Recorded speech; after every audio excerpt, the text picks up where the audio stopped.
Muy buenas noches a todos y todas. A nombre del Instituto Ribagüero, quiero darles la más cordial bienvenida por acompañarnos vía Zoom y por nuestro Facebook Live. Mi nombre es Adriana Scaletti, soy subdirectora del Instituto Ribagüero de la Pontificia Universidad Católica del Perú, donde estamos comprometidos con la investigación y difusión de las disciplinas humanísticas y la cultura peruana.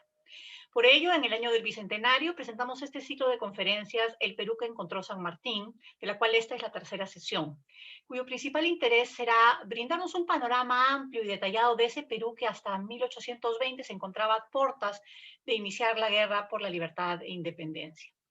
Para cumplir este objetivo, este ciclo abordará los cambios sociales, urbanos y demográficos que se fueron implementando desde el siglo XVIII, el impacto de las reformas borbónicas en la economía y sociedad coloniales, y cómo ello se vio reflejado en los diversos movimientos revolucionarios que antecedieron a la llegada del libertador argentino en un momento crítico para el gobierno del virrey Pezuela.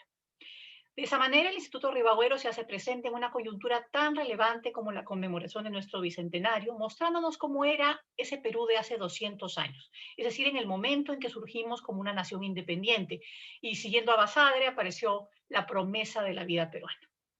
Esta tarde, dedicada a la insurgencia independentista hacia 1821, tenemos con nosotros a cuatro excelentes especialistas: Scarlett Ofela, Rafael Sagredo, Silvia Escanilla y Patricio Alvarado. Comenzaremos con Rafael Sagredo. Es historiador, académico de la Pontificia Universidad Católica de Chile y especialista en historia de la ciencia. Ha editado, prologado y estudiado obras de científicos y viajeros como Alejandro Malaspina, y naturalistas como Alexander von Humboldt, Charles Darwin, Claudio Gay, Ignacio Domeyko y Rudolfo Filippi. Su presentación hoy se titula O'Higgins y la Hacienda Pública en la época de la Expedición Libertadora del Perú. Entonces comenzamos contigo, por favor, Rafael.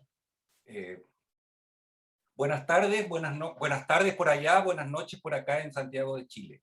Bueno, primero quiero agradecer la invitación que me ha hecho el Instituto Ribagüero, la Universidad Católica del Perú y particularmente la doctora Scarlett Ofela. Muy grato siempre participar en las actividades de ustedes, ahora de modo virtual, digámoslo así, y sobre temas que a todos nos interesan. Eh, Adriana me presenta diciendo que voy a hablar un poco de O'Higgins y la Hacienda Pública y la Expedición Libertadora del Perú.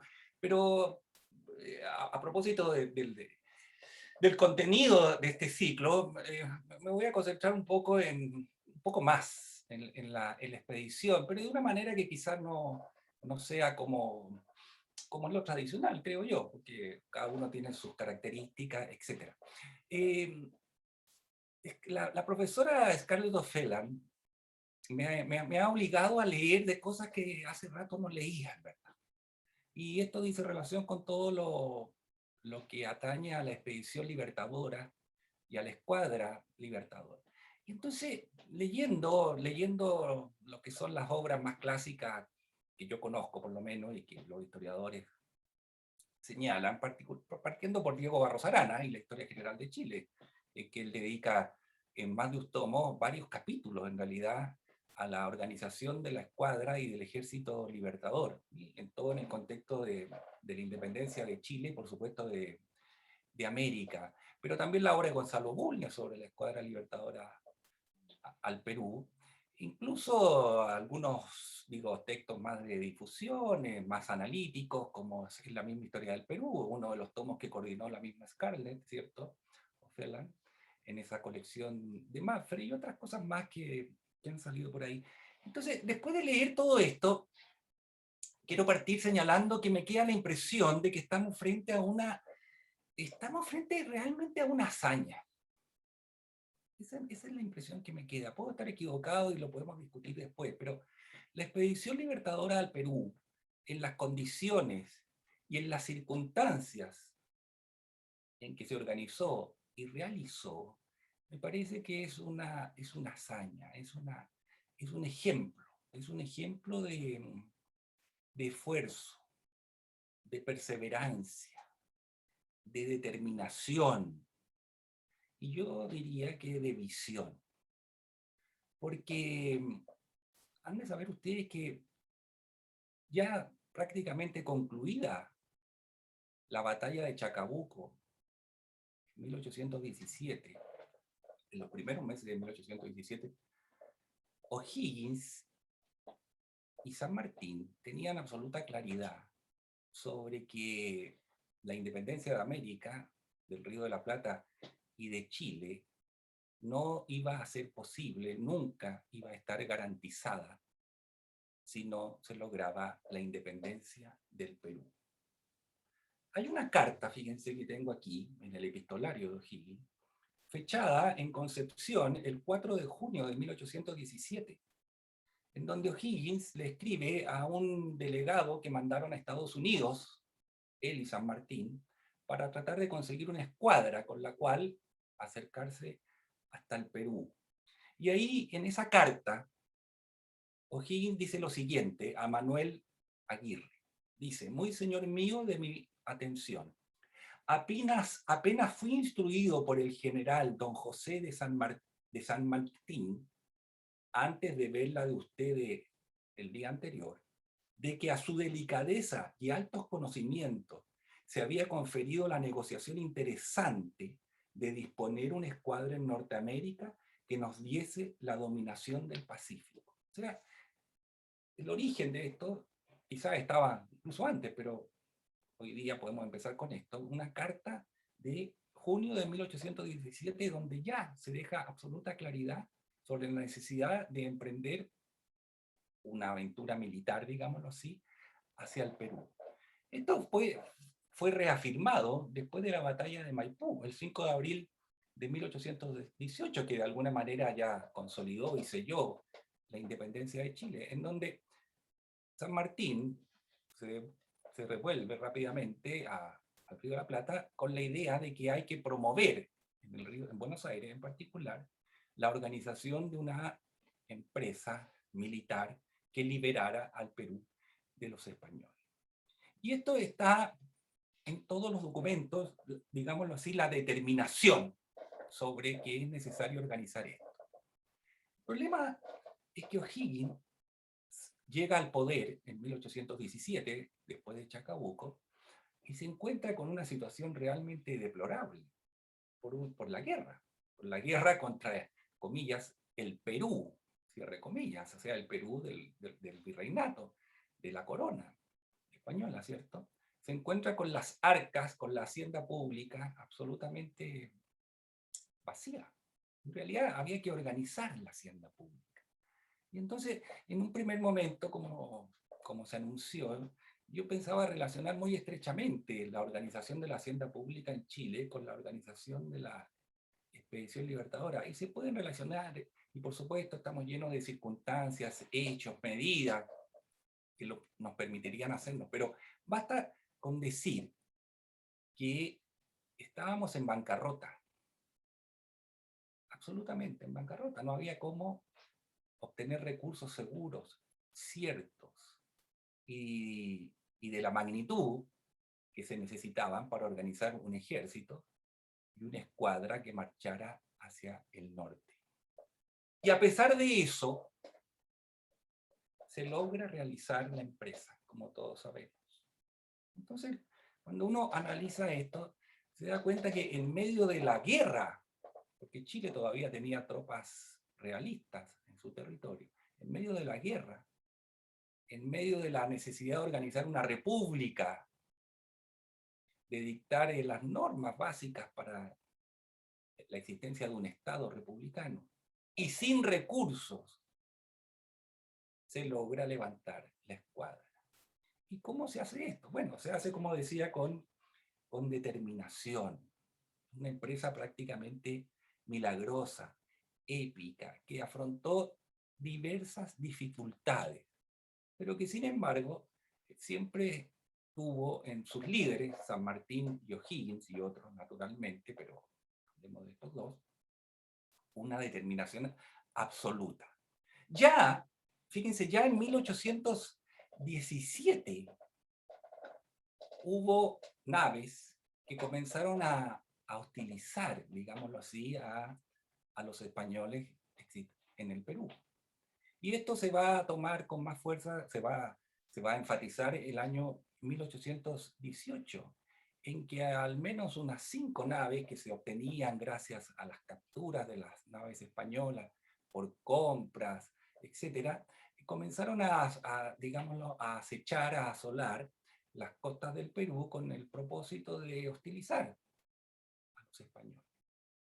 Junto con esto, en Chile, O'Higgins dispone la preparación de tropas, la preparación de oficiales que comandaran los barcos. Crea una academia de Guardia Marina, por ejemplo, en agosto de 1818. Algo fundamental porque alguien tenía que comandar todo esto, ¿cierto? Y además hace frente a una armada española que en mayo de 1818 había arribado a las costas chilenas con el propósito de contrarrestar el movimiento republicano. Y ahí ya hay una, comillas, escuadra. Es una campaña, ¿cierto?, en el litoral chileno, pero que obtiene un resonante triunfo, la captura de una nave importante, una llamada Reina María Isabel, que después se llamó O'Higgins. Y ahí entonces ya comienza a hacerse presente esta realidad que va a ser la escuadra libertadora del Perú. Se contrata a un marino inglés, Lord Cochrane, muy acreditado, muy reconocido, y se lo nombra el jefe de esta expedición. Y mientras tanto se están haciendo todos los preparativos en términos de vituallas, ¿cierto?, de pertrechos, de tropa y de todos los elementos necesarios para organizar una escuadra que parta al norte. A veces con dudas, a veces, ¿cierto?, enfrentando dificultades tremendas. Y entonces uno ve cómo a lo largo de estos años, a partir de 1817 incluso, hay que tomar medidas extraordinarias, como empréstitos forzosos, requisiciones, ¿cierto? El quitarle a los peninsulares, a los realistas, bienes con los cuales poder financiar esta empresa. Empréstitos forzosos, por supuesto, ¿cierto? Requisición de bienes españoles, como le decía, y la formación de una junta de economía y de arbitrios que idearan la forma de obtener recursos para la empresa libertadora. Entonces, paralelo a la organización de la escuadra, está también, de alguna manera, la organización de la hacienda pública en Chile. Y que O'Higgins, en las dos tareas, muestra una gran determinación. Entonces, vamos superando dificultades, se habla de conseguir empréstitos en Europa, algo difícil para entonces. Mientras tanto, el enviado a Estados Unidos a conseguir barcos, naves, trata de hacer su trabajo con mucha lentitud, con muchas dificultades, ¿cierto? Y siempre la amenaza latente del virreinato del Perú, pero sobre todo desde España, que se cierne sobre estas nuevas repúblicas. Además, insisto en las campañas internas en Chile. Pero bueno, a partir de noviembre de 1818 ya, y sobre todo a lo largo de 1819, Lord Cochrane logra ya hacerse cargo de una escuadra de 5 o 6 navíos que realiza operaciones a lo largo de toda la costa del Pacífico. Particularmente el Perú, pero no solo el Perú, esto llegó hasta Panamá, siempre haciéndose presente, hostilizando y animando a quienes, frente a lo que se venía como una guerra, un conflicto, podrían sumarse a la causa patriota. Hay planes de operaciones, hay intercambios de misivas entre O'Higgins y San Martín, que en esto siempre actuaron, ¿cierto?, con mucha sintonía, con mucha coordinación. Y siempre obteniendo de la sociedad, ya bastante sacrificada con la guerra y todos los costos de la guerra, nuevas contribuciones. O sea, una hacienda de emergencia, a la cual la ciudadanía responde porque no hay otra alternativa, en el sentido que todos están conscientes en el Río de la Plata, como en Chile, que sin la libertad del Perú, todos siguen amenazados. Bueno, es una primera campaña entre marzo y agosto de 1819, y una segunda campaña de esta escuadra comandada por Lord Cochrane y secundado por Blanco Encalada, entre septiembre de 1819 y enero de 1920, cuando ya se apresuran o se avanza bastante en la necesidad de que hay que mandar la escuadra al Perú antes que lleguen refuerzos desde Europa. Y así a lo largo de 1820, ¿cierto? Se va preparando todo hasta que finalmente en agosto, en Valparaíso particularmente, se han reunido las tropas, los pertrechos y todo lo necesario para que el 20 de agosto, ¿cierto? De 1820, la escuadra zarpe al mando de San Martín y de Lord Cochrane. Esta expedición libertadora, ¿cierto? Con el ejército y la escuadra. Casi 5.000 hombres, ¿cierto? Con todo tipo de vituallas. Una cosa realmente extraordinaria. Es muy emocionante, a mi juicio, leer la impresión que le causó a un testigo, y con esto termino, la partida de la escuadra. Y entonces tenemos el testimonio de un oficial extranjero, pero al servicio de la causa patriota, en la cual él le escribe a sus amigos, a sus parientes, haciéndole ver lo emocionante que resultaba ver la rada de Valparaíso, con los barcos, con los hombres, con todo lo necesario, y el entusiasmo de la población. Y esto es muy interesante, sobre todo, y con esto termino, en los tiempos actuales. En los tiempos actuales, ¿cierto?, en que pareciera que a veces no hay las causas suficientes para unirse, en que pareciera ser que no hay nada que hacer frente a lo que ocurre. Pero aquí tenemos un ejemplo histórico de una empresa en que estábamos unidos todos y en que hubo sociedades convencidas de la necesidad de emprender tareas que parecían imposibles, pero que con determinación y con líderes como fueron O'Higgins y San Martín, pudieron finalmente realizarse. Bueno, la escuadra finalmente, todos sabemos, arriba sin problemas, ¿cierto?, al Perú, bueno, pero ahí ya empieza otra historia. Muchas gracias.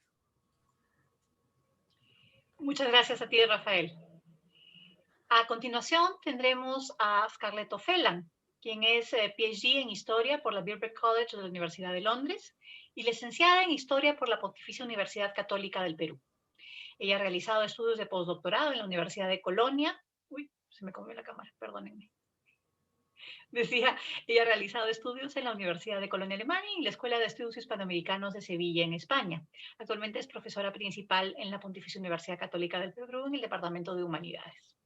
Fue ganadora del premio George Foster de la Fundación Alemana Alexander von Humboldt en el año 2015.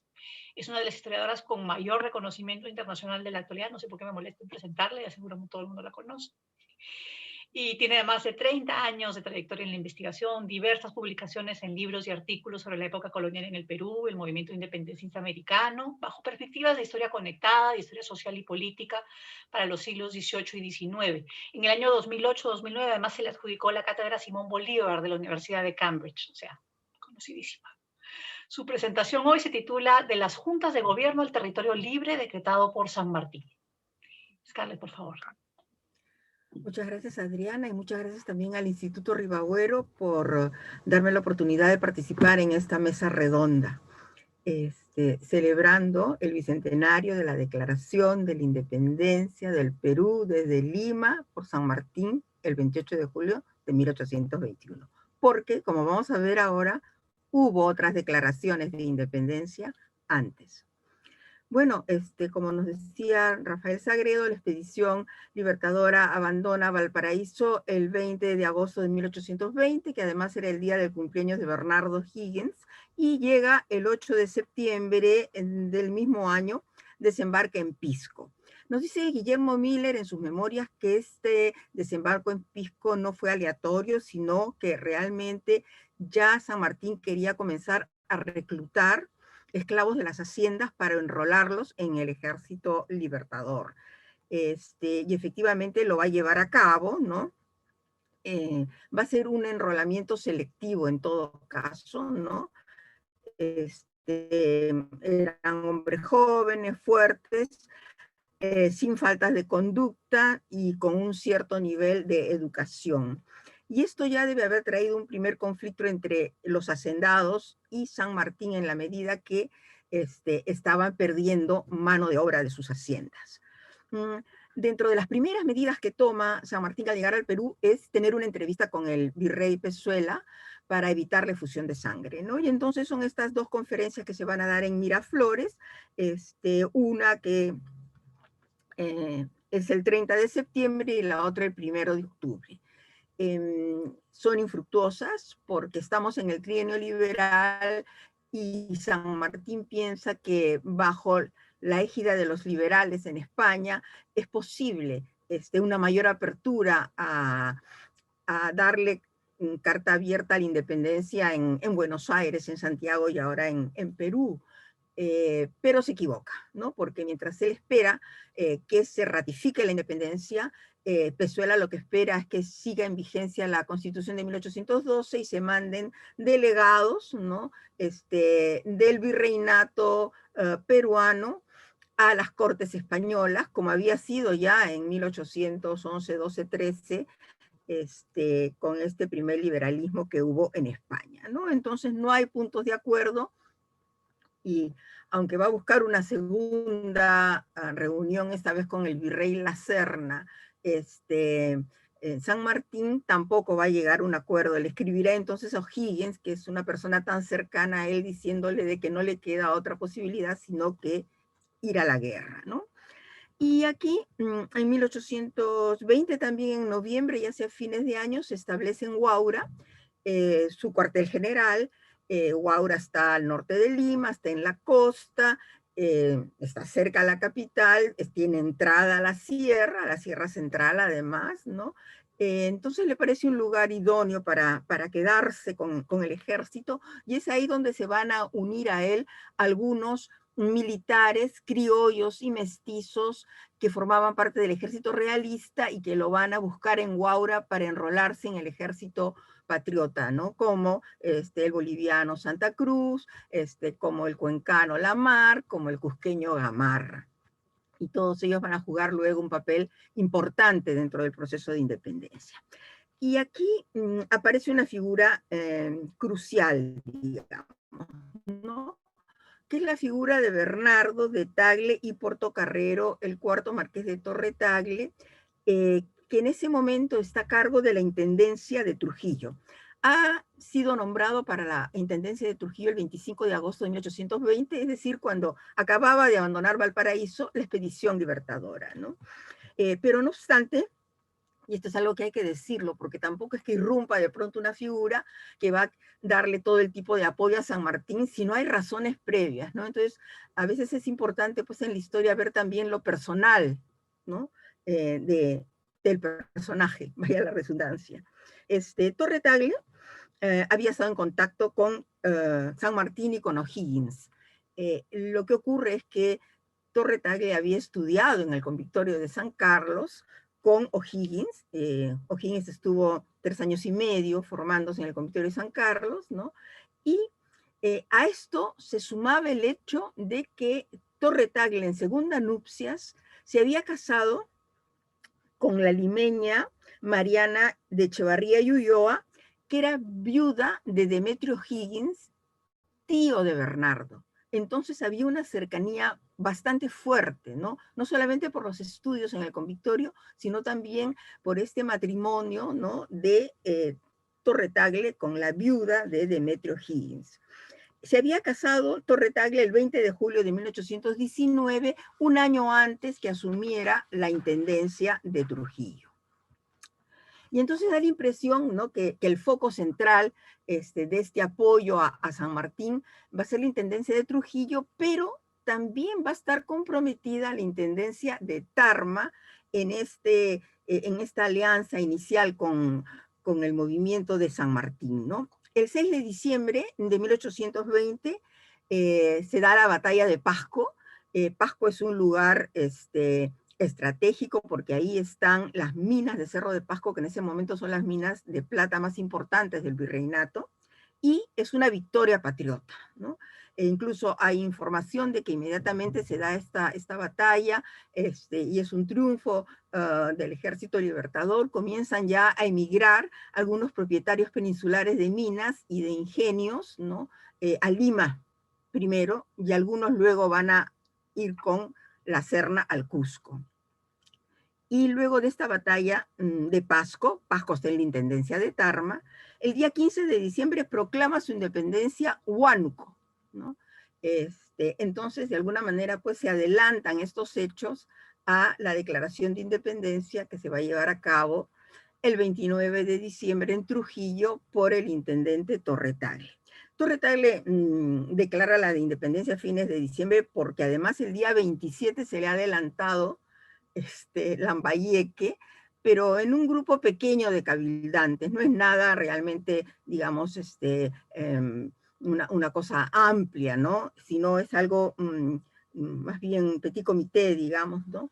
Y además porque está la presencia en Trujillo del obispo José Carrión y Marfil, que es acérrimo realista, y que por lo tanto ve con malos ojos a Torre-Tagle y su campaña a favor de la independencia. Dicho sea de paso, todos los obispos que estaban en ese momento a cargo de un obispado van a emigrar de regreso a España, ¿no? Solamente se queda Goyeneche, que se queda un par de años y luego emigra porque dice que a su familia la tienen realmente vista con mucho recelo y él prefiere regresar a la península. Entonces, frente a la declaratoria de independencia de Torre-Tagle dentro de las diferentes provincias de la intendencia, ¿no? El 4 de enero, por ejemplo, de 1821 lo hace Piura, el 6 de enero de 1821 Cajamarca, el 7 de enero Tumbes, el 8 de enero también Cajamarca, entre el 6 y el 8, y el 14 de enero Chachapoyas. Todas estas provincias están integradas por redes comerciales importantes, ¿no? Piura tiene un puerto que es muy importante, Paita, ¿no? Cajamarca tiene el mineral de Hualgayoc, que es el segundo productor de plata y además es productor de ganado y tiene obrajes, ¿no? Y Chachapoyas es productora de tabaco, que tiene un mercado importante en ese momento. Entonces, todas estas redes comerciales están integradas. Y claro, cuando hay tanta integración en las redes comerciales, no es difícil, pues, también pedirles una integración en términos políticos, ¿no? ¿Qué es lo que va a pasar? Juan de Basso y Berry, un oidor malagueño de la Audiencia de Lima, que va a emigrar, ¿no? a Río de Janeiro, ahí declara que para él fue fatal cuando sentía que era de vital importancia, ¿no? Al cruzar Costa Sierra y Selva, ser la más grande dentro del virreinato, y además lo dice, de ahí va a ser difícil mover a San Martín, y con eso estamos perdiendo casi la mitad del virreinato del Perú, ¿no? El contacto previo entre Torre-Tagle y San Martín, de hecho, ¿no? Hace que el protector pues tenga en la mira, ¿no? El norte.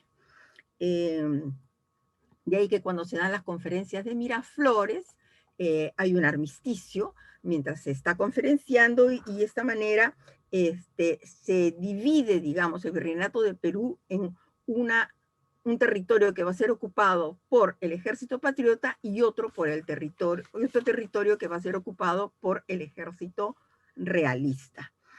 El ejército patriota no puede pasar más allá del valle de Chincha y el ejército realista no puede hacerlo del valle de Cañete. Entonces, de Chincha en el norte, digamos, es una zona que va a controlar el ejército patriota y de Cañete hacia el sur, ¿no? Y incluyendo, por supuesto, el sur andino, es la zona que va a controlar el ejército realista.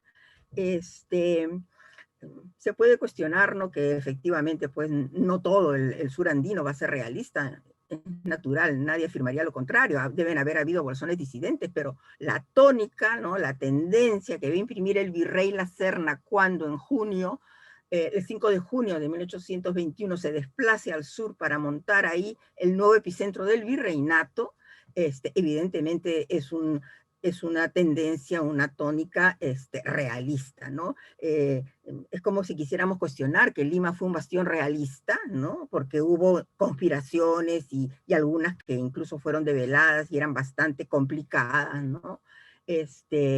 Pero la tendencia y el control central del poder del virrey estaba ahí, ¿no? En términos de este proceso que ha habido de declaraciones de independencia, digamos, ¿no?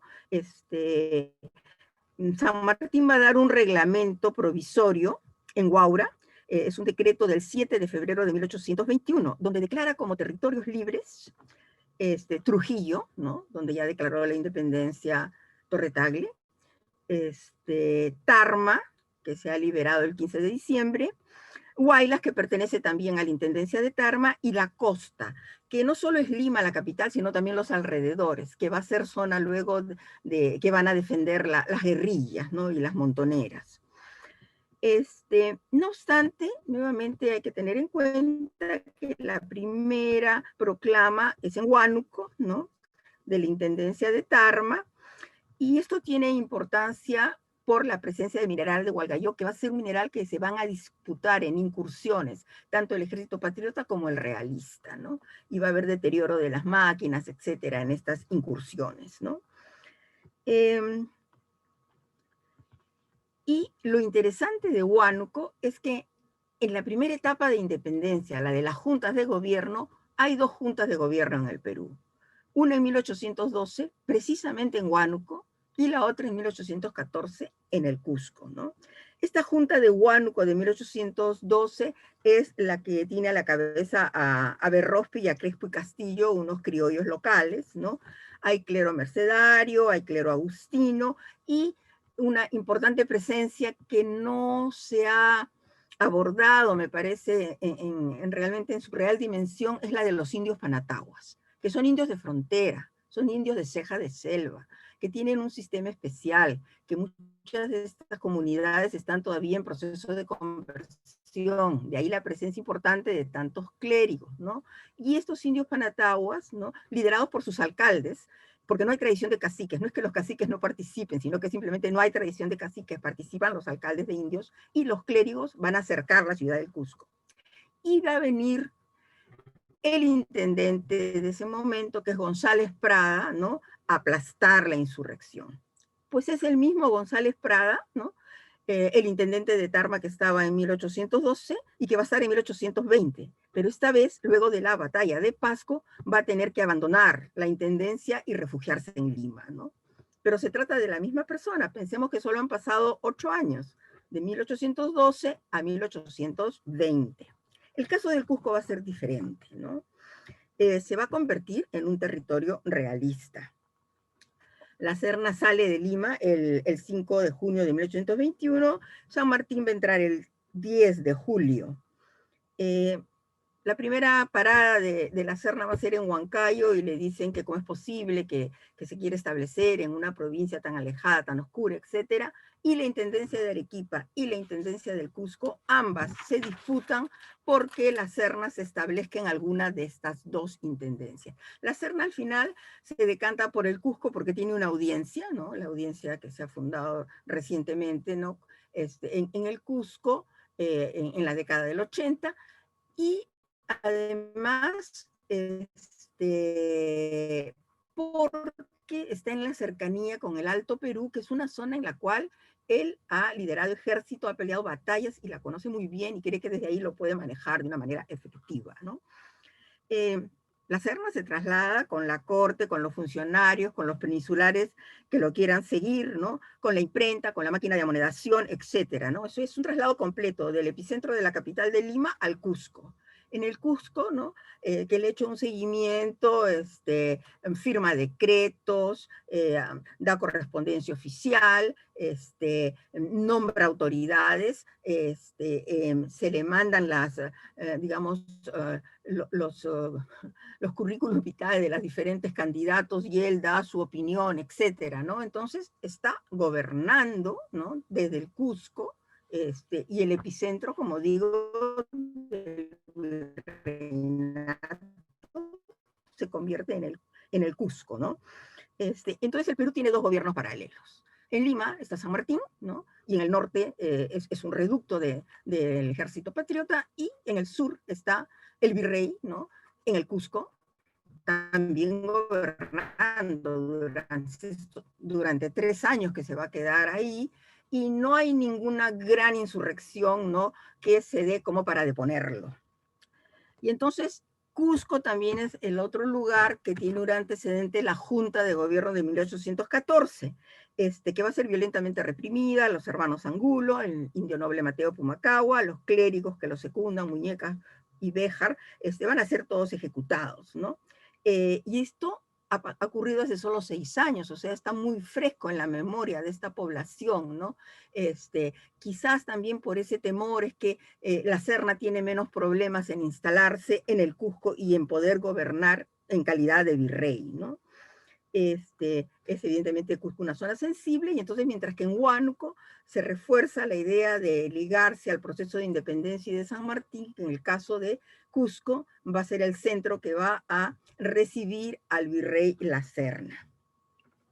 Y entonces, acá como vemos hay un cambio, digamos, del estatus que tenía Huánuco, ¿no?, al llegar ya a San Martín, y hay también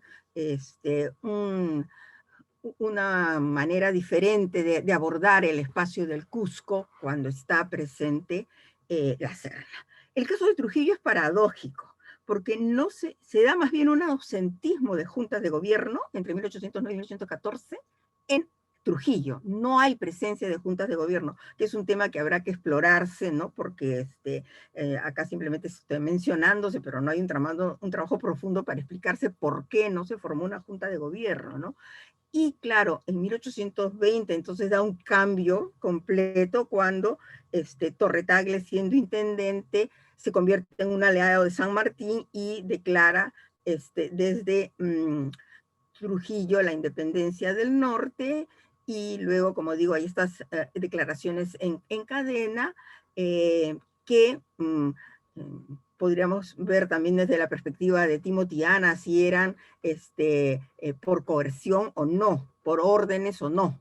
En todo caso, estas declaraciones se da, y como dijo muy bien Basoberri, ¿no?, el norte se pierde para el ejército realista. Y en ese sentido, entonces, Torre Tagle pues va a ser un agente importante, ¿no?, para la independencia del norte. Es interesante que es probable que se sintiera cercano al proyecto que le ofrecía San Martín de una monarquía constitucional, donde él pasó, ¿no?, de ser cuarto marqués de Torre Tagle a ser marqués de Trujillo, pero claro, había un respeto por la nobleza, por la aristocracia. No tenía intención San Martín, por su propio proyecto, de alejarse de este sector de élite, ¿no? Y ya claro, con la llegada de Bolívar, la cosa cambia, se da la abolición de los títulos nobiliarios, incluso hay enfrentamientos mucho más fuertes. Bolívar es un antimonárquico, pero esa ya es otra historia. Me quedo hasta aquí nada más, ¿no?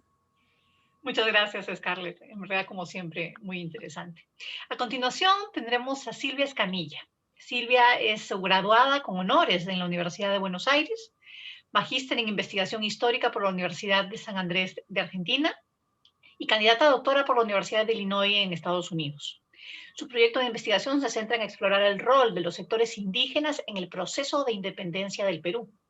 Ha recibido numerosas becas de apoyo a su investigación por parte de la Tinker Foundation, la American Historical Association y el CETLA en Ámsterdam, Holanda, entre otros. Sus últimas publicaciones son They Will Live Without Law or Religion, Cádiz, Indigenous People and Political Change in the Viceroyalty of Peru, desde 1812 a 1820. Hice una ensalada de castellano con inglés, perdón. Publicado en el Hispanic American Historical Review en mayo de 2021. Y el rol de los sectores indígenas en la independencia de Perú, bases para una nueva interpretación, publicado en la Revista de Indias en mayo también de 2021. Su presentación de hoy se titula Cádiz y la revolución de las comunidades en el Virreinato del Perú, 1812-1820. Silvia, por favor. Muchas gracias por la presentación. Ahí pueden ver la pantalla, ¿no? Perfecto. Bueno, para comenzar, quisiera agradecer a los organizadores por invitarme a participar de esta reunión. Estoy muy contenta de estar aquí. Y bueno, como mencionó Adriana, el título de mi ponencia es CADES y la revolución de las comunidades indígenas en el Virreinato del Perú, 1812-1820. Es posible afirmar que la Constitución Política de la Monarquía Hispánica, publicada en Cádiz en marzo de 1812, provocó una revolución política en el mundo hispano, en un momento en el cual el liberalismo y el republicanismo estaban sujetos a cuestionamientos profundos en Europa. Los diputados se reunieron en Cortes en Cádiz para redactar una ley que redefiniría la relación entre las distintas partes que componían el Imperio Español. De hecho, los historiadores han señalado que el impacto de la Constitución fue enorme, incluso en aquellos lugares como el Río de la Plata, en donde la Constitución no se aplicó.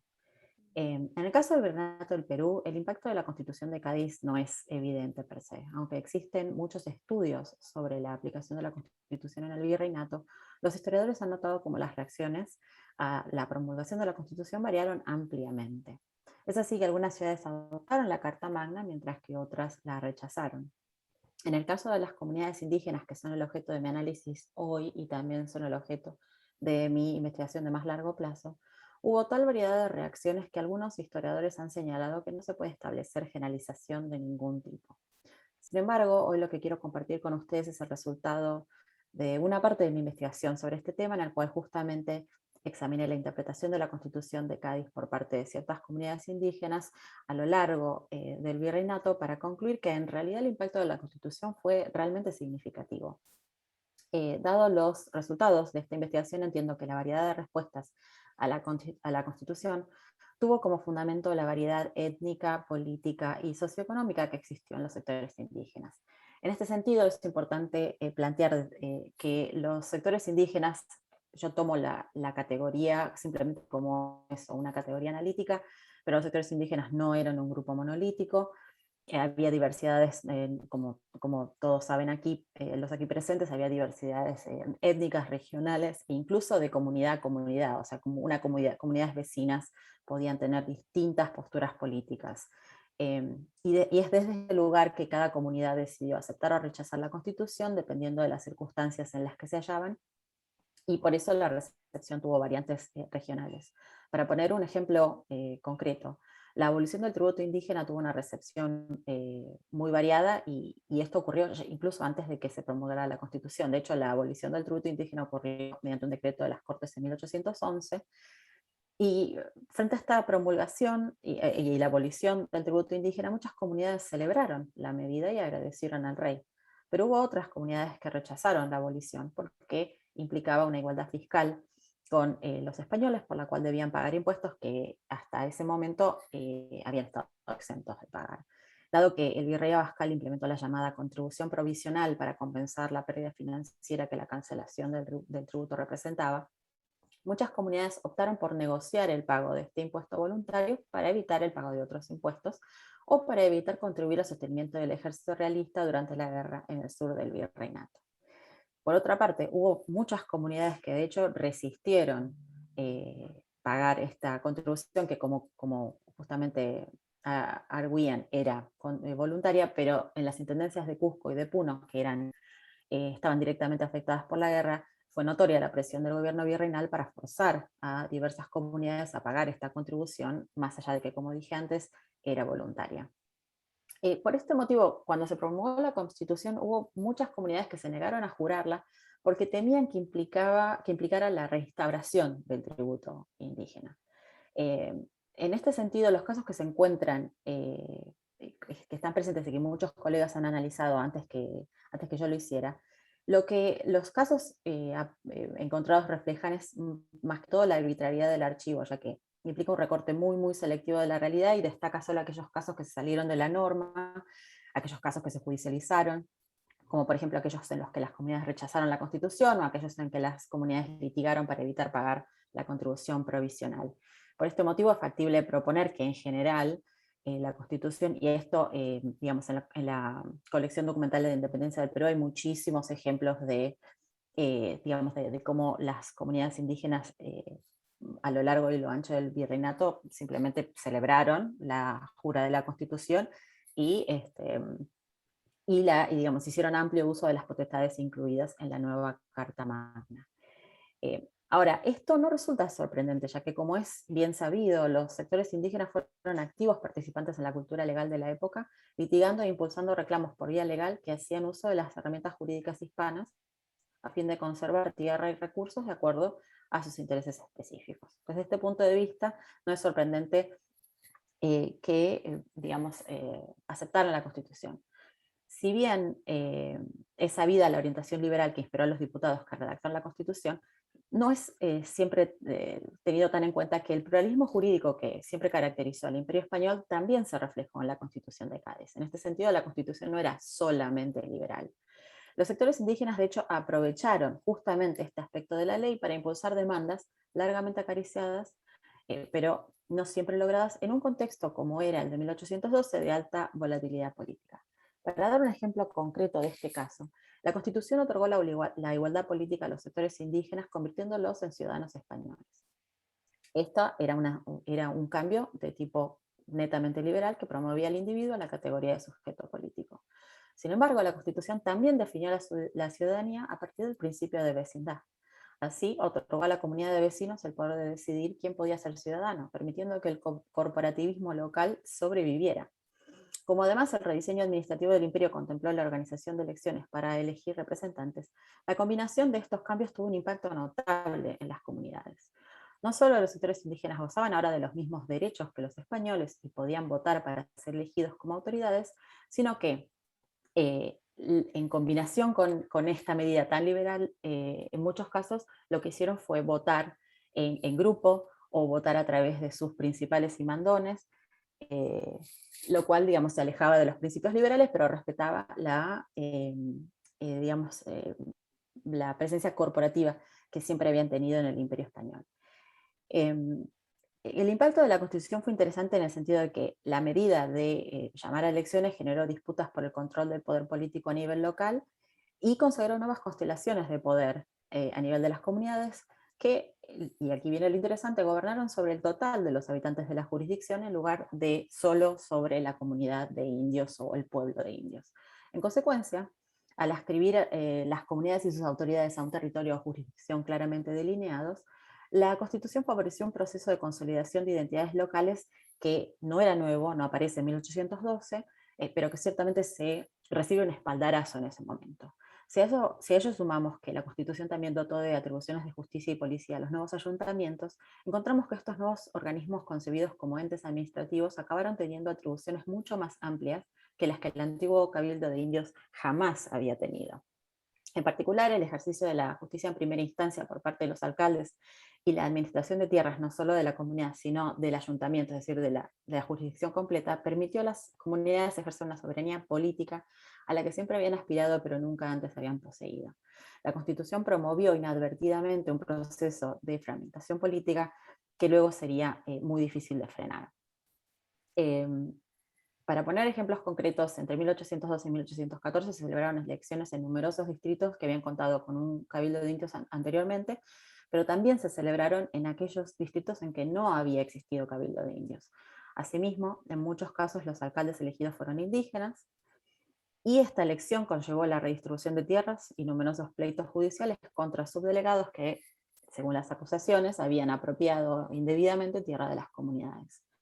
Asimismo, la Constitución fue la ley en la que algunas comunidades se ampararon para desobedecer órdenes de Lima y dictar justicia en primera instancia, tal como era la prerrogativa. El caso del pueblo de Huacho es por caso notable. En una disputa entre facciones del pueblo de indios, la elección de alcaldes indígenas promovió la persecución política de uno de los pocos vecinos no indígenas del distrito a raíz del negocio de explotación de la sal producida en Huacho. En este contexto, el vecino afectado, de nombre Pedro Ruiz, recurrió a la justicia de Lima para denunciar los atropellos de los alcaldes y la forma ilícita en la que operaban. De acuerdo a su testimonio, se denominaban regencia y gobernaban en asamblea. Los alcaldes no solo no obedecieron las órdenes de la capital, sino que justificaron su accionar en las atribuciones con las que contaban a partir de la aplicación de la Constitución, por las cuales ellos eran jueces en su jurisdicción.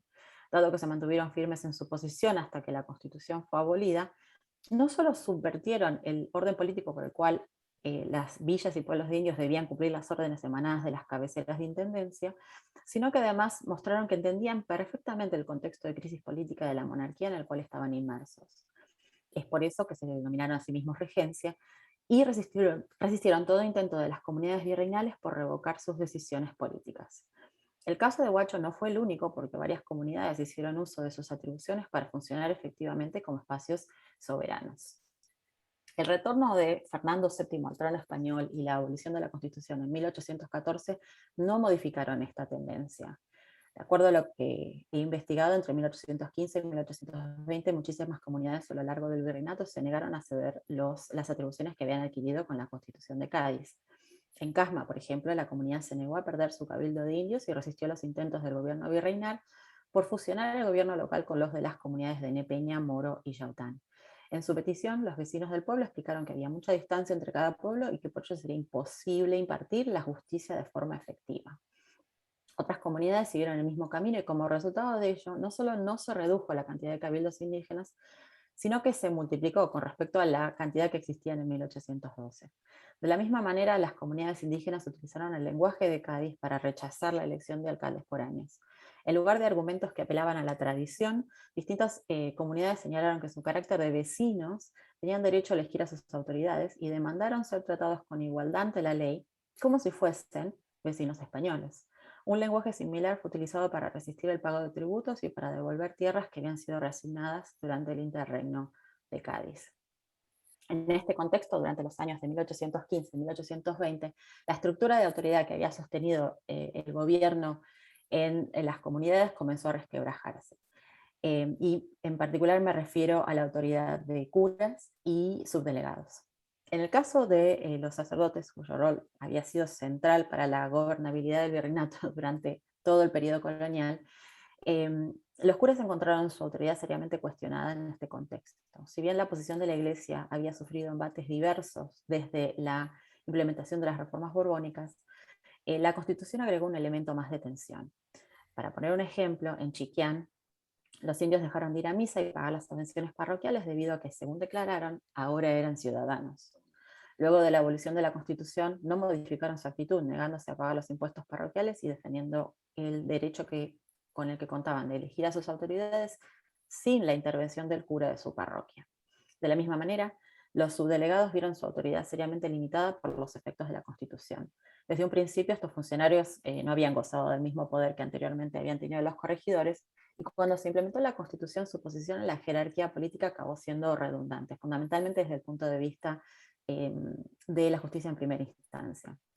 En los años de 1815 a 1820 hay numerosos casos en los que fueron abiertamente desobedecidos, no lograron recaudar los tributos como se esperaba y se mostraron incapaces de imponer medidas de ningún tipo.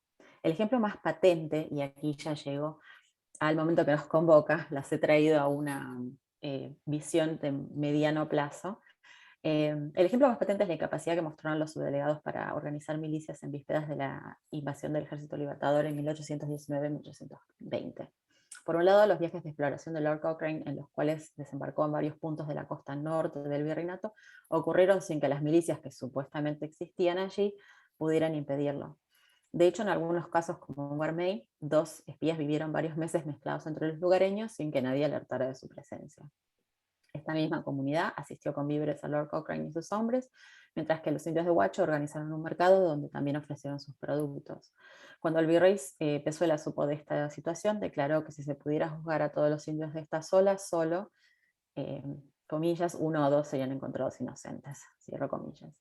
No solo los indios no informaron a las autoridades de la presencia enemiga, sino que colaboraron con ellos. Tanto los pueblos costeños como aquellos en la sierra de Lima y Tarma, como mencionaba la doctora Ofelán recientemente, resistieron todos los intentos por ser reclutados para el ejército realista, y de hecho, en fecha tan tardía como agosto de 1820, los oficiales reales admitieron al virrey Pezuela que era necesario esperar unos meses a que se calmasen los ánimos para volver a intentar el reclutamiento de las comunidades. En otras áreas, como en la Intendencia de Puno, al saberse la noticia de que la Constitución sería reinstaurada a finales de 1820, algunas comunidades indígenas resistieron el pago del tributo y otras inmediatamente organizaron elecciones en donde fueron elegidos líderes indígenas, quienes luego tomaron control del ayuntamiento. Entonces, es en este contexto en el que la autoridad real se hallaba realmente y seriamente cuestionada, es en este contexto en el que la expedición libertadora arriba a las costas peruanas en septiembre de 1820. Es este mismo cuestionamiento el que explica que los invasores no encontraran resistencia al desembarcar y que además pueblos de la costa y sierra organizaran milicias, en muchos casos estimulados por la primera campaña de la sierra liderada por el general Juan Antonio Álvarez de Arenales, pero en muchos otros casos la organización de milicias fue en forma espontánea. Y esto demuestra que más que falta de conocimientos militares, lo que habían carecido era de voluntad para seguir órdenes del gobierno virreinal. Para concluir, el legado de la Constitución se sintió incluso en zonas que fueron controladas por las tropas insurgentes como Huacho. Allí, en una lucha entre facciones rivales en 1821, los líderes rechazaron los intentos del recientemente creado protectorado para intervenir en una disputa sobre las elecciones celebradas. La facción liderada justamente por el mismo ciudadano que mencioné en 1814, Pedro Ruiz, ahora en el poder, rechazó la interferencia de Lima, aduciendo que todo lo que hacían, y abro comillas, estaba en sus alcances, cierro comillas, dado que ellos podían decidir en cuestiones de su jurisdicción, abro comillas, ya que ese era el rol del cabildo, que era el pueblo el que mandaba, cierro comillas. En un momento en el cual en Lima se debatía qué forma de gobierno adoptaría el naciente Estado, para algunas comunidades indígenas la defensa de su jurisdicción territorial era la forma más clara de preservar su identidad colectiva y de afirmar su soberanía política.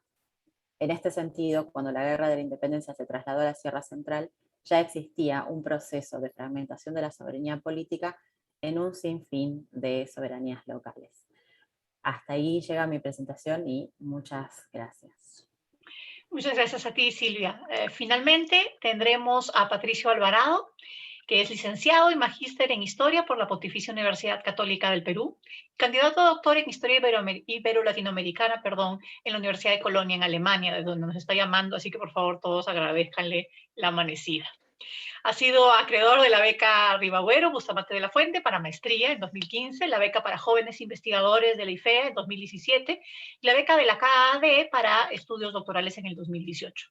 Se ha especializado en historia política, social y militar del primer tercio del siglo XIX hispanoamericano, con énfasis en los procesos de independencia, en la formación de los estados y en la Confederación Perú-Bolivia. Su primer libro, Virreyes en Armas, Abascal, Pezuela y la Serna, la lucha contrarrevolucionaria desde el Virreinato del Perú 1808 a 1826, fue publicado el año pasado y desde ya ha sido un éxito total. Así que lo tenemos hoy día con nosotros. Su presentación se titula De Miraflores a Aznapuquio, los últimos meses del gobierno del virrey Pezuela, 1820-1821. Patricio, por favor. Ok, muchas gracias, doctora Scaletti, por la presentación. Sí, efectivamente, normalmente estoy en Alemania, pero ahora justo estoy en Lima por unos días, así que el horario no es tanto problema.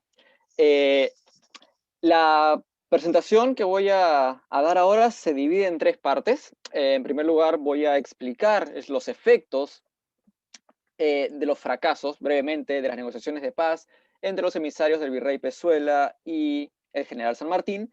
Como segundo punto, voy a abordar los debates que se llevaron a cabo en estas juntas de guerra que va a convocar el virrey Pezuela tras el fracaso de estas negociaciones entre octubre de 1820 y enero de 1821, y dentro de los cuales voy a explicar un poco estas diversas posturas en torno a la defensa del virreinato y especialmente en la importancia que va a tener Lima para el virrey y no para los generales realistas. Y como tercer punto voy a abordar estas primeras medidas que va a llevar a cabo el nuevo virrey José de la Serna y estos nuevos cambios referentes al gobierno virreinal anterior a su partida de Lima hacia el interior del país. Desde la primera entrevista en Miraflores, los diputados de San Martín, como ya había mencionado la doctora Ofeland, manifestaron que su objetivo era tratar directamente con el virrey. No obstante, los comisionados de este último, Hipólito Unanue, Dionisio Capaz y el conde de Villafuentes, argumentaron la imposibilidad de esto debido a sus múltiples y recargadas ocupaciones en el mando del virreinato. En un primer momento, los comisionados del virrey pusieron como base un arreglo de la situación americana y que se acepte y jure la Constitución de 1812. Como era de esperarse, la propuesta fue rechazada a los que los comisionados virreinales propusieron 3 medidas concretas e importantes: que se evacúe Pisco, se volviese a Chile con todo el ejército y se reconociese y jurase la Constitución de la monarquía española de 1812. Y también que se embarcase a Pisco y en una situación que se evacúe de las fronteras entre Concepción y se retirase a Valdivia, aparte de las tropas. Y finalmente, en un capítulo reservado, se le ofreció a San Martín y a todo el ejército que tenía en Pisco que se conserve su empleo y propiedades si accedía San Martín al primer artículo, ¿no? al retiro.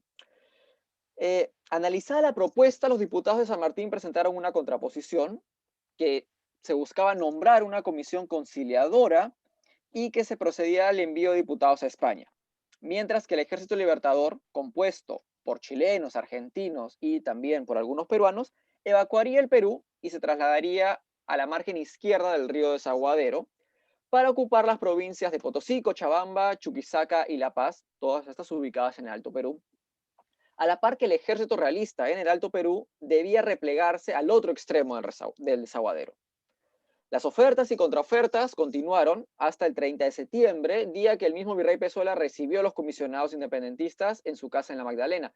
Hay que hacer una mención acá que San Martín y Pezuela nunca se juntaron, nunca se reunieron, ¿no? ¿Por qué? Porque el virrey Pezuela consideraba a San Martín como un general de botas nuevas, ¿no?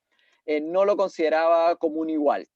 El 1 de octubre salieron de Miraflores los diputados de San Martín con las proposiciones de paz enviadas por los diputados del virrey para que cesen las calamidades de la guerra que habían infligido estas hermosas provincias, como había mencionado el virrey.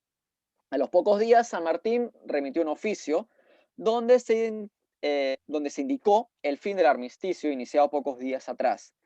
Y de este modo culminan esas negociaciones. San Martín ilustra el resultado de estas a un oficio dirigido al mismo virrey, en las cuales se lee, y abro cita: "Nunca esperé, después de las protestas pacíficas que abundan las comunicaciones entre vuestra excelencia y el resultado de las aberturas fuese tan diametralmente opuesto a mis más sinceros deseos, suficientemente manifestados por los diputados". Y cierro la cita. Todos los intentos por conseguir la paz con los independentistas terminaron en fracasos y críticas al virrey Pezuela, las cuales no se hicieron esperar, como tampoco lo hizo el reinicio de las hostilidades en el virreinato. García Camba considera, por ejemplo, de una manera acertada, que el ejército de Lima, compuesto por tropas de milicias que se habían acuartelado y desacuartelado a lo largo de 1820, no podía razonablemente prometer una lisonjera esperanza de defensa si llegaba pronto el caso de abrir una campaña activa contra San Martín. Debido a esto, y culminadas estas negociaciones de paz y reanudadas las hostilidades, el gobierno virreinal dispuso que se convocaran juntas de guerra a fin de determinar la mejor manera para la defensa del virreinato. Así, por ejemplo, el 7 de octubre, el virrey remitió al general Ramírez en el Alto Perú un extraordinario en el cual se informaba la reapertura de las hostilidades. En otro oficio, se le solicitaba al mismo general Ramírez el envío de un batallón y un escuadrón a Arica, a fin de que sean embarcados en las fragatas Prueba y Venganza para la defensa de la capital. Días más tarde, en una junta reservada de guerra compuesta por los generales José de la Serna, José de la Mar y Manuel Olaguer-Feliu, se determinó la salida de 2 batallones, el infante Don Carlos, 3 escuadrones de la Unión Húsares y Dragones de Lima, rumbo a Lurín, y una compañía de cazadores de Arequipa para la vanguardia de Cañete. En este contexto también es que los conflictos de intereses comenzaron a agudizarse, y a medida que iba terminando el año, el futuro del virreinato era incierto, producto de los temores de nuevos ataques provenientes por parte del ejército de San Martín, quien, tras 50 días, el 28 de octubre evacuó Pisco, y a los 2 días la escuadra comandada por Thomas Cochrane se encontraba frente nuevamente al puerto del Callao. Según sostiene Valdés, el general Valdés, frente a estas noticias, el virrey se encontraba temeroso, pues el ejército libertador comenzaba a tomar posesión de algunos pueblos de la costa norte del virreinato. Producto del nuevo ataque perpetrado por Cochrane sobre el puerto del Callao, el 14 de noviembre se formó una junta militar directiva de guerra recomendada por la Serna y conformada por, entre otros, el mariscal de campo, el general José de la Mar, el de artillería Manuel de Llano, el de ingenieros Manuel Olaguer Feliú y el jefe de la escuadra don Antonio Bácaro. Si bien el virrey aprobó esta creación, lo hizo con un disgusto, pues consideraba que se presentaban consecuencias poco agradables. A los 2 días, Pezuela notó que los generales de la Junta no quisieron firmar el acta de creación, pues pretendían intervenir incluso en el ramo de Hacienda para obrar y llevar a cabo sus disposiciones militares sin consultarle. Sin embargo, terminó accediendo con toda repugnancia porque, y abro cita, contra la opinión general a favor de la independencia no hay fuerza, y si así puedo evitar mayores males al servicio del rey y la nación, así lo haré. Fin de la cita. Desde ese momento, y a lo largo de los últimos meses de 1820 e inicios de 1821, es que se llevan a cabo un total de 40 juntas de guerra. Si bien el virrey Pezuela no se opuso de fondo a lo propuesto por las juntas de guerra y terminó aceptando la necesidad de estas reuniones prácticamente diarias y el seguimiento de las operaciones militares, su disconformidad se centró en el poder que terminaron por adoptar estos miembros de la Junta en el aspecto económico, poder que mantenía incluso si el virrey no se encontraba presente, tal como sucedió en las siguientes juntas, presididas incluso por el general La Serna. En las siguientes juntas, como he mencionado, se decretaron algunos puntos que pasaré a mencionar brevemente.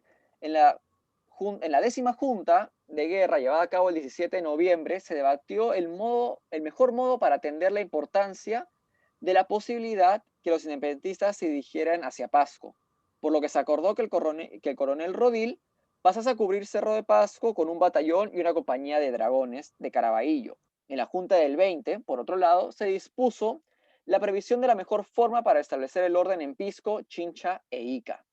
En las sesiones entre el 22 y 25 de noviembre, se acordó que se realice un reconocimiento de las fuerzas de la bahía en el puerto del Callao y que Lima permaneciese con 2 batallones, los cuales debían mantenerse alerta en todo momento.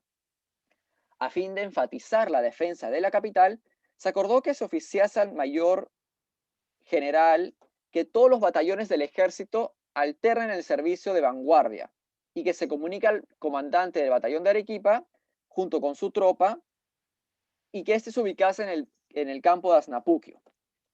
A partir del 28 de noviembre, fecha en que cayó enfermo José de la Serna, las juntas fueron presididas nuevamente solo por el virrey Pezuela. Sin embargo, ese mismo día en la noche, el general Valdés comunicó a la junta la deserción de un capitán del batallón Numancia y un sargento primero y uno distinguido. Esta información fue discutida en la sesión del 30 de noviembre, donde se acordó que en consideración a esto se mandase a un comandante de Pardo en Ica, y también que se previese los movimientos que estaban llevándose a cabo por Álvarez de Arenales en la Sierra Central. Ahora, las noticias de la deserción del batallón Numancia se dieron a conocer en la junta del 4 de diciembre, un día después de la deserción. Y la sorpresa y pesar de los generales realistas y del mismo virrey no se podía ocultar, pues esta deserción era prácticamente una victoria militar para las fuerzas de San Martín. Esta preocupación por lo acontecido con el batallón Numancia llevó a que los siguientes días se reconociera al brigadier Canterac como jefe del Estado Mayor del Ejército en Lima para poder así asegurar su defensa. En las siguientes sesiones de los mandos militares virreinales, el punto importante y central fue la defensa de Lima. Se debatió el plan propuesto por el virrey Pezuela y la preocupación de la presencia de las fuerzas independentistas en el norte del virreinato. Y es a partir de este momento donde los problemas para el virrey Pezuela comenzaron a acrecentarse, no solo por los independentistas, sino también por sus propios generales. Por otro lado, se discutió un oficio del general La Serna, en el cual se cuestionaba la defensa de la capital y si esta iba a ser útil o no, o si era mejor, como él lo recomendaba, desplegar las fuerzas realistas acantonadas en Lima hacia el interior del virreinato, a fin de unirlas con las tropas de la división del brigadier Ricafort y las que se encontraban en el Alto Perú. De esta manera, la Serna plasma su plan de abandonar la capital, pues consideraba que, que no era indispensable para el buen éxito de la causa realista. Entonces, ¿qué fue lo que llevó a esa propuesta? Y posteriormente, si es que tuvo apoyo o no de los generales realistas. La respuesta creo que se encuentra en estos mismos generales que llegan con la Serna a partir de 1816 y sus experiencias en las guerras napoleónicas en la península ibérica. ¿Por qué? Porque en ese momento ellos ven, y esas experiencias que se dan incluso con las juntas de Madrid, con las juntas de Sevilla, que la defensa de la capital no era fundamental para mantener el gobierno, sino que era posible desplegarse hacia otros territorios dentro del virreinato o dentro de la misma monarquía o dentro de la misma península y así mantener el gobierno. Y eso es algo que va a hacer la Serna posteriormente. Y es el tema de la defensa de Lima y es algo recurrente en las siguientes juntas. Como se indicó, las palabras plasmadas por el virrey son una clara percepción sobre la población. El virrey considera que Lima ha hecho muchos sacrificios para mantener la guerra y, abro cita, nos llamaría ingratos y aunque es preferible asegurar y atender a todo y que dejar que no se pueda conservar, que es la parte del entorno de las provincias, que es la parte corta del ejército que nos siga, que se disperse cuando llegue cerca a sus hogares, Cusco, Puno y Santa Cruz. Nosotros perdemos el ejército, perdemos a Lima y perdemos nuestra opinión. Pues en una batalla, si el enemigo nos busca con 4.740 hombres que tenemos, si la perdemos, será con honor y sin perjuicio de salvar algún resto. El virrey estaba totalmente convencido de la necesidad de salvar Lima. Para apresurar la opinión pública dentro del virreinato se encontraba a favor de la causa independentista en este momento, a la par que la crisis económica comenzaba a agravarse producto del bloqueo del puerto del Callao y la independencia de Chile. Por otro lado, desconfiaba también de la lealtad de sus generales y efectivos militares, producto de las constantes deserciones, mientras que admite también la superioridad militar de San Martín. Hay que tomar en cuenta que ya por estas semanas es que Gamarra va a desertar, que Santa Cruz va a desertar y otras personas, no de la oficialidad, sino también dentro del mismo ejército, van a comenzar a desertar del ejército realista. Ahora, la situación de Pezuela empeora el 16 de diciembre cuando el Cabildo de Lima le presenta un documento firmado por 72 vecinos notables en el cual le hacía presente que era necesaria una capitulación honrosa antes de tener mayores desgracias y humillaciones, ¿no? Esta comunicación es posible, lleva al virrey a redactar un manifiesto sobre su percepción del virreinato, manifiesto en el cual él menciona que tras su larga experiencia como superintendente general de artillería desde 1805 en el Alto Perú entre 1813 y 16 y como virrey del Perú desde 1816, que el carácter de las ideas de estos naturales y sus continuas meditaciones sobre el principio, progresos y el estado actual de la revolución que se llevaba a cabo en América, le hacía ver que los mismos españoles se hallaban en su mayor desaliento y desesperados por el buen éxito de la lucha, que todos se combinaban para desacreditar a su propio gobierno, se le atribuían faltas y era un efecto necesario esto contra el orden de los acontecimientos. Abro cita. Esta insolencia ha llegado al punto de haber provocado conversaciones públicas entre militares y comerciantes sobre hacer una revolución para quitarme el mando. Tampoco tenemos recursos para la continuación de la guerra. Si procediese contra ellos, el ejército de San Martín, sería completar la alarma en un pueblo ya demasiado alarmado. Y cierro la cita. En primer lugar, Pezuela hace referencia a la población del común dentro del virreinato de las clases altas de la sociedad limeña. A esto se le pueden sumar las constantes deserciones que ya había mencionado y entre otros factores, la falta de recursos, atrasos de salarios y las sucesivas victorias independentistas. En segundo punto, es importante mencionar que la deserción del batallón Numancia fue un punto clave para socavar la moral del mismo ejército realista, ¿no?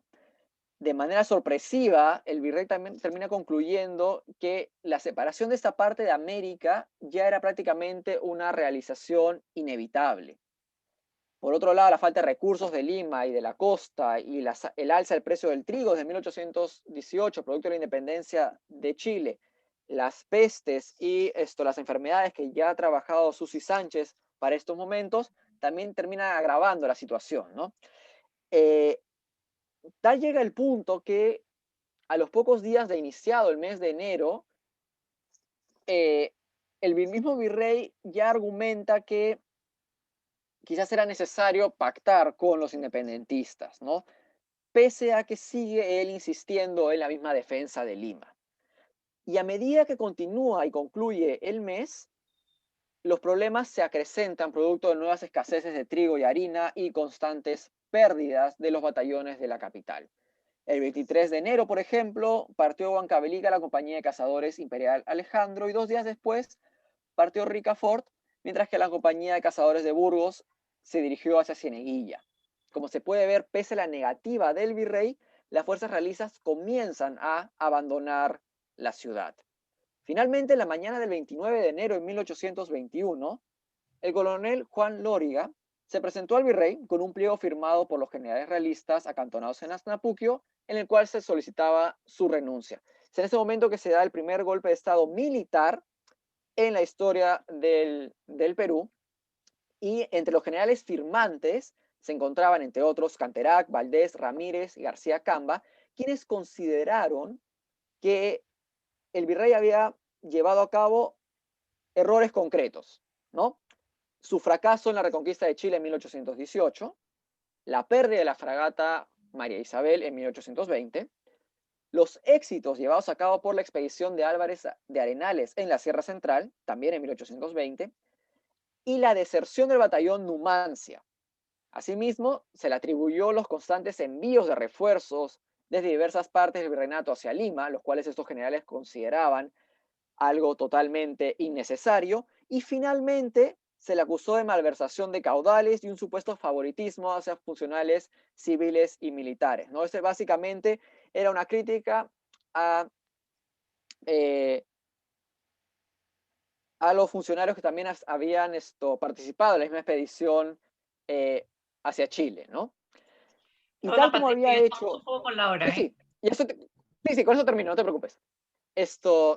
Y tras la destitución de Pezuela, es la Serna quien toma el mando y tan como lo había hecho Pezuela en 1816, la Serna se reduce el sueldo al 60%, para dar un ejemplo, y entre sus primeras medidas resaltan el nombramiento en Canterac como general en jefe del ejército, Valdés como jefe del Estado Mayor y Soane como secretario del Estado. Así dispuso también la creación de un cuerpo de 1.500 esclavos negros de las haciendas comprendidas entre Chancay e Ica, ¿no? Y también dispuso que el cabildo anuncie una contribución militar y una leva de vagos y maleantes para hacerle frente a San Martín. Debido a esa lastimosa situación que vivía Lima, la Serna continúa con su idea de retirarse de la capital y replegarse a Huamanga, y no es hasta febrero, por ejemplo, en 1821, en que la Serna plantea nuevas negociaciones junto con San Martín, las cuales no se dan hasta el 4 de mayo de 1821. Como había mencionado también la doctora Ofelán, esas negociaciones fracasan y la Serna termina retirándose hacia el interior del país y luego hacia el Cusco. A manera de conclusiones, podemos ver que entre los meses de octubre y diciembre de 1820, el virrey Pezuela termina minando su propia autoridad, ¿no? Eso se debió, entre otros factores, a la oposición del Tribunal del Consulado, a las solicitudes por parte del Cabildo de Lima de reiniciar negociaciones con San Martín y sobre todo a las exigencias de los generales y jefes realistas de las juntas militares por replegarse de Lima y tener quizás una actuación mucho más directa hacia la presencia de San Martín, ¿no?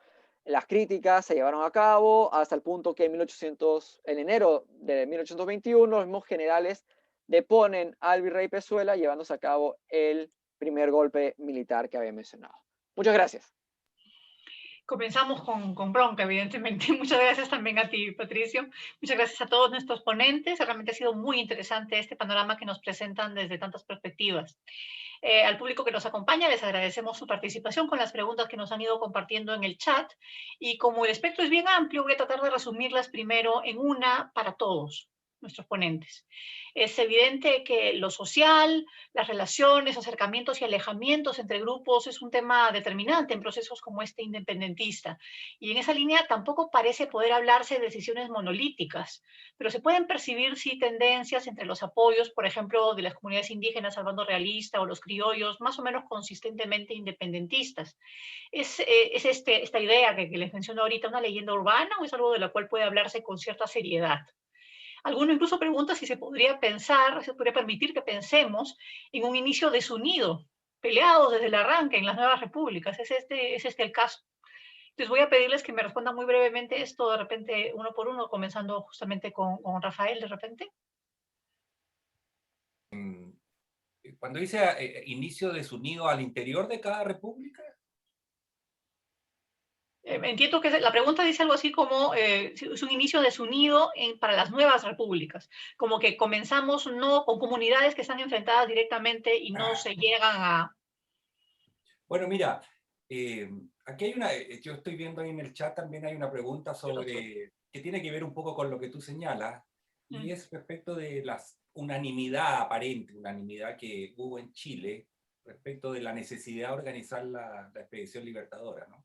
Entonces uno podría ahí pensar que efectivamente el élite que se expresaba a través de la esfera política, partiendo por los gobernantes, el parlamento, la prensa, efectivamente hubo, comillas, unanimidad, hasta donde sabemos. Nadie se opuso. Y todas las medidas que O'Higgins tomó, que eran muy duras en términos económicos, francamente. Piensen ustedes lo que significa levantar empréstitos forzosos. O sea, la ciudad de Santiago tiene que, en el término de 3 meses, colocar tal cantidad de recursos. Y si no, los vamos a ir a tomar nosotros, así nomás. Y eso ocurrió más de una vez. O sea, hoy día hacer una cosa así sería catastrófico, ¿no? Ya, bueno, en esa época se hizo. Entonces hubo cierta unanimidad, hubo consenso como en que había que hacer esto. Ahora, ¿por qué? Porque esto no es solo porque seamos buenos, porque la libertad sea un valor extraordinario que nos moviliza a todos, seguramente sí, pero también hay una cuestión económica, o sea, como se ha señalado, el mercado peruano se abastecía de trigo chileno, entre otras cosas, y como se señala en el libro La historia del Perú, que coordinó Scarlett, el de Matfre, ¿cierto? Hubo desabastecimiento, aquí lo acaba de mencionar también Patricio. O sea, aquí había que restablecer de alguna manera los circuitos comerciales, y no solo restablecerlos, sino que también tratar de ver quién los iba a dominar a futuro. Como mi buen amigo Jaime Rosenblit, historiador chileno que está presente, me dice, el financiamiento de la Expedición Libertadora también venía de comerciantes de Buenos Aires, cuyos socios eran comerciantes chilenos, que a su vez tenían socios en el Perú. O sea, aquí es algo que hacer. Entonces hay una dimensión económica. Pero claro, efectivamente en Chile la élite, mucho más homogénea que en otras regiones y que dominaba sin contrapeso, pudo imponer esto sin problema. No, la experiencia peruana es diferente, o tú mismo, o sea, la misma pregunta lo señala, y lo que expuso Scarlett y han expuesto acá los demás, ¿cierto? Silvia y Patricio, muestra que, claro, en Perú hay más división, y es un caso más comparable al de México, diría yo, en donde hay muchos intereses que hacen que la independencia o la libertad de la independencia no sea tan inmediata como ocurre después. Entonces, y con esto termino porque yo sé que el tiempo es corto, pero bueno. Entonces, aquí a mí lo que me importa es cómo de estos sucesos, de estos hechos que podemos relatar hasta la saciedad y en los detalles más inverosímiles, más curiosos, etcétera, bueno, pero proyectamos e interpretamos y hacemos una historia analítica en el sentido de que saquemos conclusiones. O sea, ¿qué sacamos? ¿Por qué en un momento determinado Argentina, o lo que es Argentina hoy, Chile y Perú actúan unidos frente a una situación como esta? ¿Por qué la sociedad chilena o lo que se entiende en esa época, o los grupos dominantes se movilizan de esa manera. ¿Cómo proyectamos eso, no? En Chile, yo les quiero decir, en mi opinión es que en general, este tipo de cosas, como la organización de la expedición, es algo que francamente, o sea, el último libro sobre la expedición libertadora del Perú se debe haber escrito a comienzos del siglo XX. ¿Me explico, no? No. Entonces ahí viene otra pregunta. Cuando Scarlett me pide que hable de esto y me dice no te preocupes que vas a encontrar mucha bibliografía, realmente vas a encontrar los clásicos que los nombran Engañado, al comienzo. vilmente. No engañado. Scarlett, como yo sé que ustedes también lo viven, te estimula y te hace pensar y te lleva a temas que quizás uno no habría trabajado. ¿Por qué en Chile estos temas que nos relacionan con el Perú, como puede ser también la guerra contra España, no están? Pero ustedes dirán, porque está presente la guerra del Pacífico. Tampoco, o sea, yo cada vez que voy a Lima, y lamentablemente no he podido ir por la pandemia, me traigo 4 o 5 libros sobre la guerra del Pacífico publicados en Lima, las sesiones secretas del Senado chileno, cosas así, ¿no? La República en las sombras, etcétera. Aquí, el último libro sobre la guerra del Pacífico, no sé cuándo apareció, porque no vamos a contar como historiografía que publiquen las medallas de los militares, los sables, los uniformes y cosas así, que eso realmente... Doctor Sagredo, me parece que tiene que hacer usted campaña en Chile, más bien. Bueno, entonces, como dije en mi presentación, me dio la oportunidad, y se lo agradezco, de pensar en un tema en que cuando uno se mete al detalle, francamente es una cosa extraordinaria en términos de la determinación, que no creo que solo sea la idea de la libertad, por supuesto que creo que no es así, quizá en los líderes, O'Higgins, ya, pero los que financian esto no estaban solo pensando en eso, ¿no?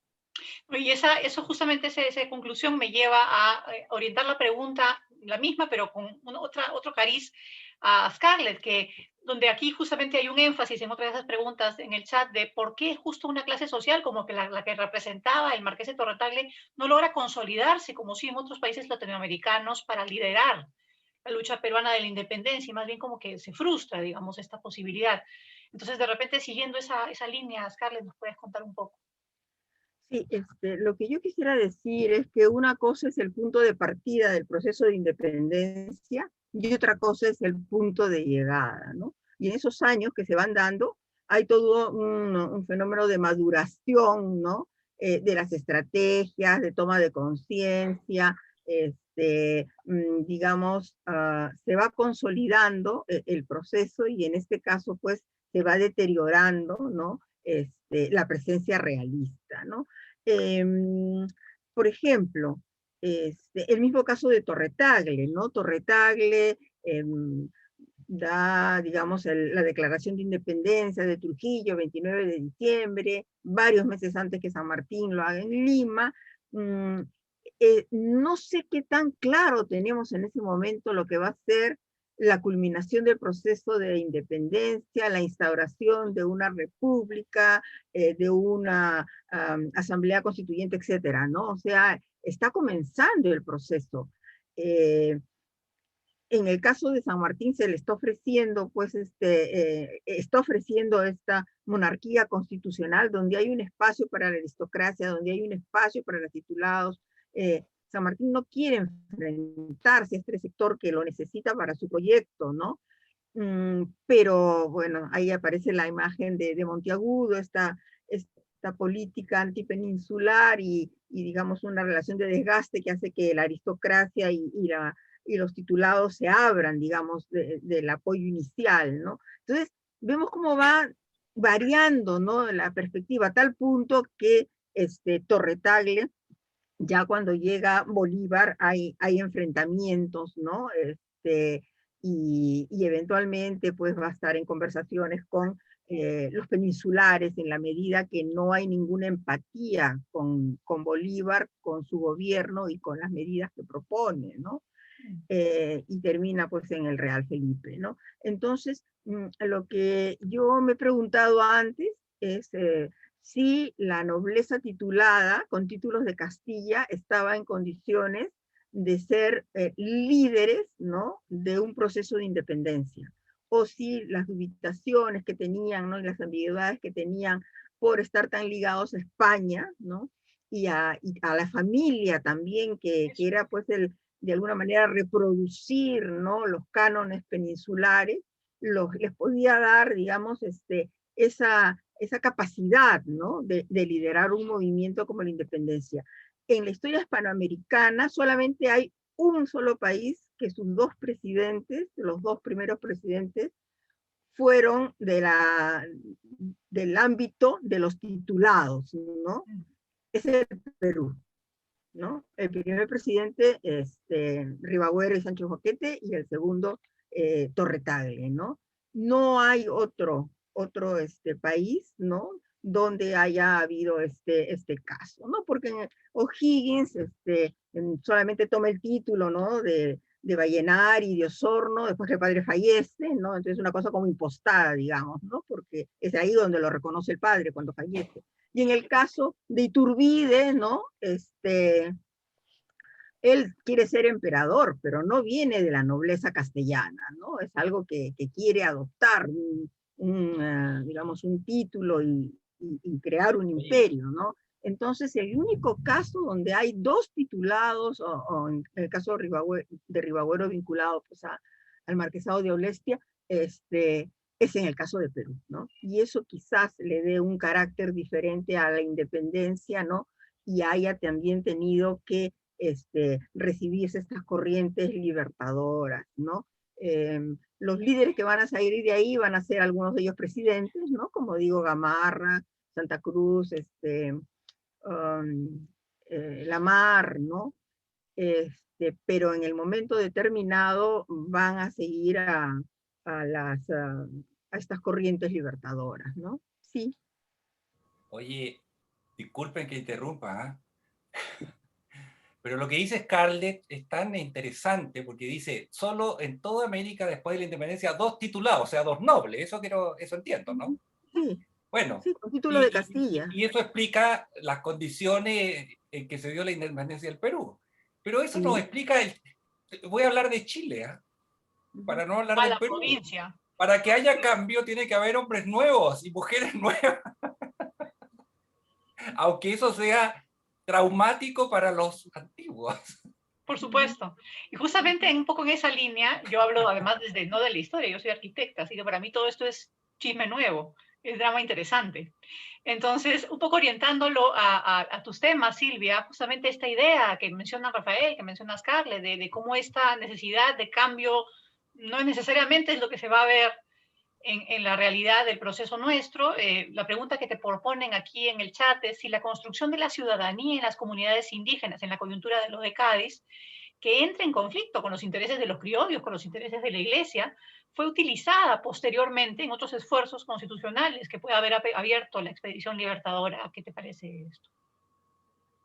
Sin duda, y agrego a la pregunta anterior y la conecto con la siguiente, que me parece importante distinguir la noción de nación de la noción de república. Digamos, con el proceso de independencia se inicia la construcción tortuosa, si se quiere, pero se inicia la construcción de la República Peruana.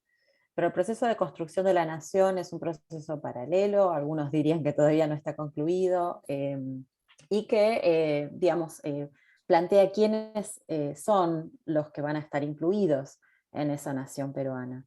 Y desde el punto de vista de los sectores indígenas, que son los que yo trabajo, bueno, ciertamente no aunque pelearon la guerra de independencia, no todos los que estuvieron envueltos en el proceso consideraban que los sectores indígenas, tal y como se presentaban al final de la guerra, fueran a ser incluidos en esa nación peruana.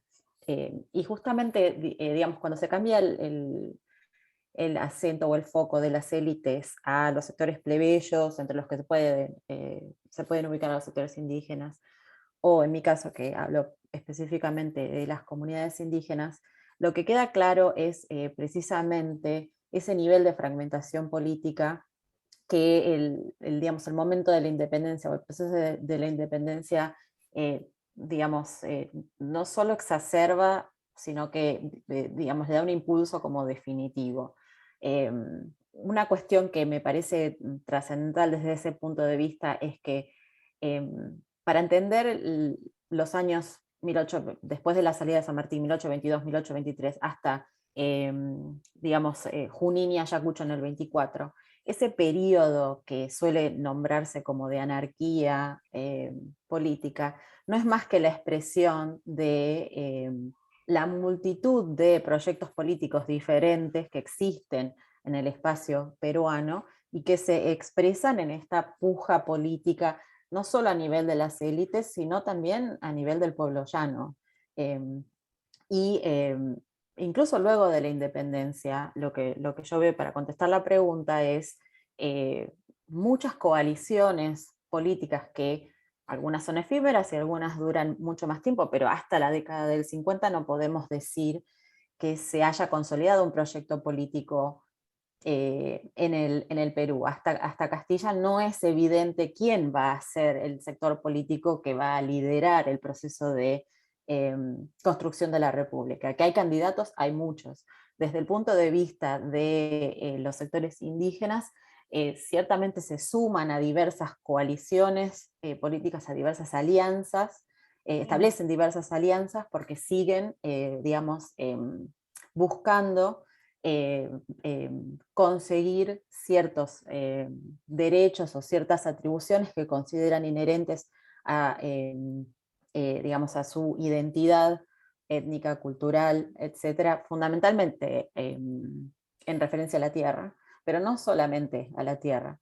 Y desde ese lugar se podría decir que ponen en jaque muchas veces con justamente el apoyo militar desde las guerrillas, que no detienen su presencia política hasta fines del siglo XIX, ponen en jaque las diversas coaliciones que podrían haber controlado el espacio político peruano. Y como dije antes, hasta Castilla es evidente que no hay hay diversos experimentos políticos como la Confederación Peruano-Boliviana, pero hay, digamos, hay un esfuerzo por unirse, como planteaba la pregunta, y la puesta en manifiesto de la incapacidad de lograr un acuerdo político que atraviese los diversos espacios sociales. Hemos cambiado demasiado.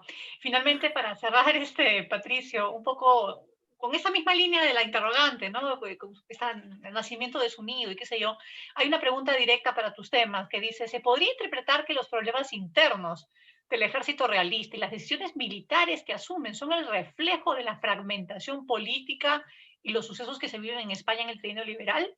Y si podrías, por favor, profundizar un poco esto. La gente Sí, está yo con ganas creo de que bronca, lo que yo entiendo de estas preguntas. sí, sí, yo creo que el mismo contexto del trienio liberal le permite a la Serna y a algunos de sus generales también empezar a cuestionar un poco estas decisiones que lleva a cabo Pezuela, ¿no? Hay que recordar que son dos generaciones totalmente diferentes, ¿no? Pezuela se había formado en el antiguo siglo XVIII, la Serna se había formado también en parte del siglo XVIII, pero su mayor experiencia bélica se lleva a cabo en las guerras napoleónicas, ¿no? Ahora, yo no creo que, eso sí, estoy en contra de algunos postulados que consideran que la Serna y este grupo era más liberal y era en contra de Pezuela, que era más conservador, sino más bien yo apunto a que estas diferencias eran básicamente de carácter político-militar y la forma de llevar a cabo la guerra, ¿no? Que sí, el trienio liberal influye un poco, y yo creo que influye mucho más en el caso de Olañeta en contra de la Serna ya para 1823, ¿no? Olañeta en Alto Perú desconoce la autoridad de la Serna, se subleva, ¿no? Divide el ejército realista en el sur del virreinato y eso de alguna manera le facilita a Sucre y a Bolívar luego en Junín y Ayacucho vencer al ejército virreinal, ¿no? Te la ponen fácil, qué Entonces, tontos. o sea, no estoy diciendo que Sucre y Bolívar no hayan tenido esta gran capacidad militar y estratégica, ¿no? Pero sí, Olañeta tiene un rol importante en desbaratar un poco el grueso del ejército realista, ¿no? Y ahora había una pregunta también sobre la importancia de Lima, ¿no? Y sí, efectivamente, Lima se pierde o es invadida, entre comillas, ¿no? Durante el periodo de la independencia, y el gobierno se centra en el Cusco y duran 3 años más el conflicto de independencia. En el periodo de la Confederación Perú-Boliviana, Lima también vuelve a ser invadida en 1838, y la Confederación no cae hasta la batalla de Yungay, a inicios de 1839. Y durante la Guerra del Pacífico, otra vez, Lima vuelve a ser invadida, ¿no? Y la guerra no termina hasta que se culmina la campaña de la Sierra, ¿no? Entonces es A mí me como que preocupa el ver este, entusiasmo con el que este hombre cuenta cómo nos invaden en Lima y nos vuelven a invadir. Mira esa sonrisa, me preocupa. lo que quiero llamar la atención es que estos detalles y estos debates sobre la importancia de la capital sobre las otras provincias era algo constante en el siglo XIX, y creo que todavía actualmente se puede mantener, ¿no? O sea, qué tan fundamental es una ciudad frente a otras, y quizás esto, si bien tiene el centro del poder económico y político del país, no puede sobrevivir esto sin las demás, y el resto del país puede sobrevivir en cierta medida sin la capital, ¿no? Entonces, esa idea que queda ahí en la Muy mente, interesante ¿no? además para cerrar la reflexión en la coyuntura en que nos encontramos. El tiempo nos ha ganado, lamentablemente, porque este chisme yo veo que tiene para mucho más, pero ni modo. Muchas gracias nuevamente a los y las ponentes que nos han acompañado el día de hoy. Esperamos seguir contando con su valioso apoyo en futuros eventos donde podamos explayarnos con más, más a fondo. A quienes nos han seguido y participado desde esta sala Zoom y desde el Facebook Live, gracias también. Y los invitamos a seguirnos a través de nuestras redes sociales en Facebook, en Instagram, así como también a visitar nuestra página web. De igual manera, queremos invitarles a leer la última publicación de nuestra revista de investigación, que difunde contribuciones en español e inglés de temas peruanistas y de humanidades. Muy buenas noches a todos y todas. Gracias, saludos. Gracias. Adiós, Gracias, adiós. Scarlett. Chao, chao. Chao, gracias.